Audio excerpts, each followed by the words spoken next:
შემოქმედებითი კარმის მატარებელი კოტეტიშვილების საგვარეულოდან დიზაინერული ნიჭით გამორჩეული გუგა კოტეტიშვილი დღეს ყველაზე თანამედროვე ავეჯის ავტორად ითვლება. მიუხედავად იმისა, რომ მასზე, როგორც დიზაინერზე ხშირად საუბრობენ, თანაც იგი დიდი მოთხოვნით გამოირჩევა, განსაკუთრებით კი დასავლეთში, ბევრმა ალბათ არც კი იცის, რომ გუგა კოტეტიშვილი არანაკლებ საინტერესო ფერმწერია. მისი ფერწერული ნამუშევრების ნაწილი თბილისის ომის დროს კოტეტიშვილების საგვარეულო სახლთან ერთად განადგურდა. თუმცა ამის მიუხედავად მისთვის ფერწერა დღემდე საინტერესო ფორმად რჩება. ყველაზე განსხვავებული ავეჯის ცნობილი დიზაინერის ისტორია სწორედ ფერწერას უკავშირდება. ამ მხრივ კი როგორც არაერთხელ აღუნიშნავს, მისი სტილი განსხვავებული და აშკარად ემოციურია. ფერწერა რჩება ყველაზე ხო არ ვიცი, სასურველი თუ ის სფერო, რომელიც მინდა და ვფიქრობ დაუბრუნდები იმედი მაქვს, მაგრამ ძალიან ძნელია, იცი, როცა ჩართული ხარ, ეგ არ არის ისე, რომ აი ნახევარი საათი აქვს მივარდე რაღაც გააკეთო. ხო, ხა ყველა ფერმწერი, ვინც კი ვიცით და ვინც არის, ის ყველა მუშაობს, არის ფერმწერი, ხო, ძირითადად. რაღაც სხვა რაღაცებს არ აკეთებენ, ვერც გააკეთებ, თუ მართლა ფერწერას აკეთებ, იმედად რთული რამეა. ის ტანჯვა, თქვა, სხვა არის, რაც ფერწერას ახასიათებს, შეიძლება მთელი დღე აკეთო, მერე წაშალო, არაფერი არ გამოვიდა, მაგრამ ის დღე არის ეგეთი შემდგარი, ძალიან სავსე და დაკმაყოფილება გაქვს ისეთი, იცი, რომ აი აკეთე რაღაც.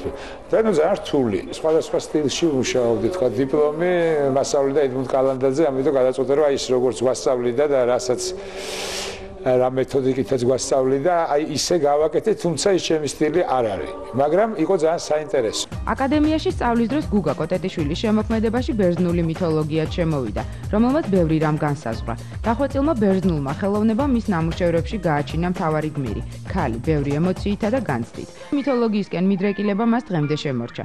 ამავე მითოლოგიის სურნელი კი მხოლოდ მის ნამუშევრებში კი არა, მისივე სახლის ინტერიერშიც იგრძნობა, ისე როგორც ქალი მის მიერ შექმნილ ლითონის ხეულ კონსტრუქციებში. ჩემი ქალები არიან ძირითადად ესეთი, ეგეთი ნახევრად წამოწოლილი, ეგეთი მისვენებული სცენა სიმშვიდისა, მასთან შეიძლება სიყვარულის მოლოდინში, შეიძლება სიყვარულის მერე, ყოველთვის ეგ არის ეგეთი მოშვებული რაღაცა განსხვავებით, ესეთი სადაც მეოცნები. საბერძნეთში ხოსს ვნახე ტორსები მუზეუმში. აი იქ იყო ერთი ტორსი, ეგეთი ქალის, ეგრეს ფეხებოთ, უხელებოთ, უთავოთ, აი ცალკე ტორსი, ოდნავ მოხრილი და აი ეგ იყო ნამდვილად, ნუ ახლა შეგრძნება რა როგორ შეიძლება. რომ აი ეგრე რომ გააკეთოს ქალმა, რა. შეისუნთქა და გააჩერა ჰაერი. თუმცა ნამდვილად აი ეგ მომენტი, თქვა ქვაში როგორ შეიძლება, ხო? აი ეს იყო რა. ხო და ეგეთი ერთი ამოსუნთქა და სუნთქვის შეკავება, თქვა, ხო? აი რაღაც ეგეთი განწყობა თუ აი ეგეთები არიან ის ქალები, მე მგონი ყურს მე ეგრე ვაკეთებ ხოლმე. სხვათა შორის ომის პერიოდში გუგა კოტეტიშვილს კიდევ ერთი მიდრეკილება გაუჩნდა. კერვა, რომელიც მომავალში მისივე შემოქმედების ახალ ფორმად, შემოსავლის წყაროდ, თანაც ომის პერიოდში თავის გადარჩენის საშუალებად იქცა. ფერწერისა და გრაფიკის შემდეგ მისი შექმნილი ჩანთების პირველი კლიენტებიც სწორედ ამ დროს გამოჩნდნენ. ამ ყველაფრის ლოგიკური გაგრძელება კი მომავალში ავეჯის დიზაინი აღმოჩნდა. არქიტექტურა არის ჩემი ეგეთი ხობი. რომელსაც შეიძლება დავარქვი, ბევრი ისინი მაქვს ხობები, მაგრამ არქიტექტურა ძალიან მიყვარს და სულ ხაზავდი რაღაცებს ჩემთვის. ხო და ეს ამიტომ როგორც ამ არქიტექტურას ხაზავდი, ეგრევე დახაზული მაქვს, დახატული, უფრო სწორედ რკინის ავეჯი, რკინა და შუშა, ესე ბუფეტი, რაღაცები, ლოგინი, დივანები, რაღაც. ხო, მაგრამ ეგ თავისთავად ეგრე იყო. უბრალოდ მე აი ამ ომის მერე, მანამდე გერმანიაში ვიყავდა, იქ ვნახე ავეჯი მაღაზიაში, სალონში. სადაც იყო ეგეთი რკინის ფერი, როგორც მე ვტოვებ ხოლმე. და ძალიან მომეწონა, მარტივი იყო, მაგრამ ვიფიქრებოდ ეს ის რკინა, რაც ჩვენთან აიყრია, თუ ეს სხვა რკინა შეიძლება, ხო? იმიტომ არ მქონდა რკინასთან შეხება და ეხლაც არის ხო სხვადასხვა ისენია შენადნობები, ამიტომ რაღაც თქვა ხისტი და რბილი. ხო და აი ამაზე იყო რომ მომინდა აი ამ რატი ერაძესთან ერთად, რატი კერადა კაბურებს, ერო დავიწყე მაშინ და ამიტომ ეს ტყავთან ის ქონდა შეხება. მოვიფიქრე იქნებ გავაკეთოთ მეთქი ერთი პირდაპირ სახლის წინაღარა ეს რკინა რა.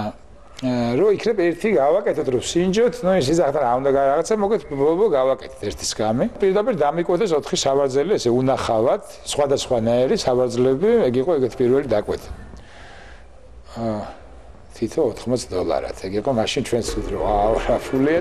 ეკლექტური სტილი, რომელშიც დასავლური და აღმოსავლური მოტივები მშვიდობიანად ერთიანდება. აშკარად გრაფიკული ლითონის კონსტრუქციები, რკინა, რომელიც გუგა კოტეტიშვილის ხელში დრეკადი ხდება, ანუ მის დიზაინს ადვილად ექვემდებარება და ბოლოს ხალიჩის ბალიშები.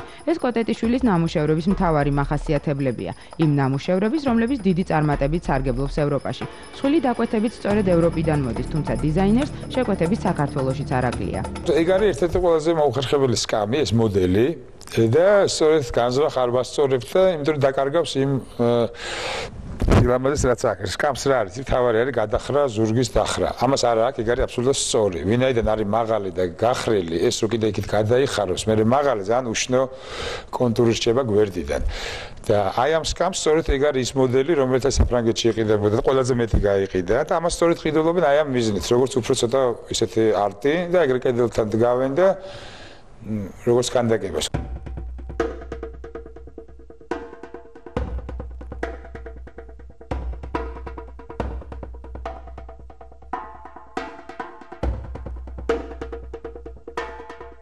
ეგ მასალა მე მაგალითად იქ ვიპოვე უბრალოდ ეგეც ბაზრობაზე ზამთრედიას ქუჩაზე მზა ეგეთი ზედა 4 ცალი ალუმინის ეგ იყო ეთქობა მზა 100 ზემოთ ნახრეთი ქონდეს რაღაც დავაფარე ზემოდან მე შიგ გაკეთდა ეს პატრონები ამ ნათურებისთვის და ნუ სამაგრი ბოცაზე ნუ ამდენად გაჩნდა უკვე ეს თქვა ამ ტიპის და ეს პროპორცია აი ამ ბოცას ერგება კარგად ჯდება თქვა ეხლა ორი ეგეთი არის მაღალ ფეხზეც იგივე გამოყენებული ნუ ეგ არის რა რაღაცებს აბა სულ ვეძებს უპოულობ რაღაცებს ხედავ ხოლმე არ ვიცი რისთვის გამომადგება მაგრამ ნუ იდეაში იცი რომ ეგ რაღაც სადღაცაა ამიტომ გავსებული სახლია ეგეთი პატარა მშრალი ხიდი მაქვს სახში მოკლედ მე სხვათა შორის გუგა კოტეტიშვილს მხოლოდ მხატვრობასა და დიზაინში კი არა კინემატოგრაფშიც აქვს ნამუშევარი მათ შორის რამდენიმე ფილმზე საკუთარ ძმასთან ტატო კოტეტიშვილთან ერთად გუგა კოტეტიშვილი იმასაც თვლის რომ ფილმის შექმნისას მხატვარს განსაკუთრებული როლი და ფუნქცია აქვს ქართულის გარდა გუგა კოტეტიშვილი ჰოლანდიურ კინემატოგრაფშიც გამოჩნდა ტატო კოტეტიშვილის მეუღლესთან ინეკე სმითთან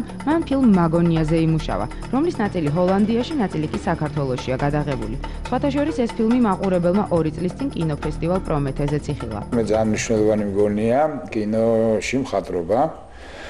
როცა ზოგჯერ ცოტა იგნორირებული აქვს ხოლმე ზოგ რეჟისორებს და მე ვთვლი რომ არ შეიძლება იგნორირებული იყოს, ვინაიდან კინო თუ ვიზუალურია, როგორ შეიძლება ვიზუალური მხარე იყოს იგნორირებული. ტატოს ფილმებზეც ეგ იყო იავარდი ზამბახი, ეს ტატომ და თავის სომე ერთად გადაიგეს, თქვა იქ ვიღავ მხატვარი.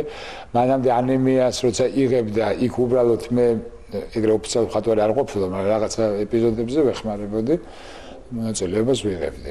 თუმცა კინოს გარდა მას ხელოვნების კიდევ არაერთი მიმართულება აინტერესებს, რომლებიც მისთვის ჰობის კატეგორიაში ირიცხება. მათ შორისაა კერამიკა და ანიმაცია. ბოლო დროს გუგა კოტეტიშვილმა ფოტოხელოვნებაც აითვისა, რადგან თვლის, რომ მასზე უკეთ მისავე ნამუშევრებს ფოტოფორმატში ვერავინ მოაქცევს. სხვათა შორის ძალები აქვს მოსინჯული წიგნის მხატვრობაშიც. სწორედ გუგა კოტეტიშვილს ეკუთვნის ვახუშტი კოტეტიშვილის ცნობილი წიგნის აღმოსავლურ-დასავლური დივანის მხატვრული გაფორმება, რომელიც წლის საუკეთესო თარგმანად აღიარეს და იგი ლიტერატურულ წრეებში დღემდე დიდი პოპულარობით სარგებლობს. სხვათა შორის ავეჯის დიზაინერ გუგა კოტეტიშვილის ჰობის კატეგორიაში ახლახან კიდევ ერთი უჩვეულო გართობა გაჩნდა. ბოლო ჩემი გართობა არის თვითმფრინავით ფრენა. რომელიც ეხა დღეს მეგონა რომ გადაიდებოდა და გავფრენილიყავ. ეგ არის ეგეთი აეროპორტი არსებობს ნატახტარში, სადაც იქნება კლუბი და ტაქსი და ანუ სტუმარით უკავ შეიძლება გააფრთხილდეთ ზვირიჯდება. სხვათა შორის არის 2 კაციანი და 4 კაციანი თვითმფრინავები და მე სულ მინდა და ფრენა მოკლედ. აი ფრენაზე ვაფრენ მოკლედ და უცებ ეგეთი შემოთავაზეს რომ კლუბს აკეთებენ და რაღაც დიზაინერი რჩება. ნუ ჩემი მეგობარია იქ ვინც ჩართული ამ საქმეში. რომ რაღაცები გვირჩიო და მე მოკლედ შევთავაზე ეგეთი ჩემი უსასყიდლო დიზაინერობა იმ კლუბის, ოღონდ ვიყო ეგეთი რგოტნი ფასებით და წევრი და მოკლედ მიმიღეს და ამიტომ მე ვარ რაღაცით იმ ფრენის კლუბის ფრინავი ერთ-ერთი. ამ ყველაფრის მიუხედავად ისეთი რამეებიც არსებობს, რომლებსაც თვლის რომ თავს ვერასოდეს გაართმევს და რადგან მისივე თქმით ყველაფერი ნატურალური და ნამდვილი უყვარს და მოსწონს, მაგალითად წვენები, მათ შორის აი ეს ნატურალური ტყემალი, ამიტომ მისთვის ხელოვნურად რამის კეთება უინტერესო და მიუღებელიც კია. სხვათა შორის ალბათ მოულოდნელი იქნებოდა კოტეტიშვილების გვარის წარმომადგენელს პოეზიასთან შეხება რომ არ ქონოდა. ამიტომაც მის ცხოვრებაში იყო ისეთი პერიოდიც, როდესაც ლექსებს წერდა, თუმცა მამისგან განსხვავებით ისინი არსად დაბეჭდილა. ეგ იყო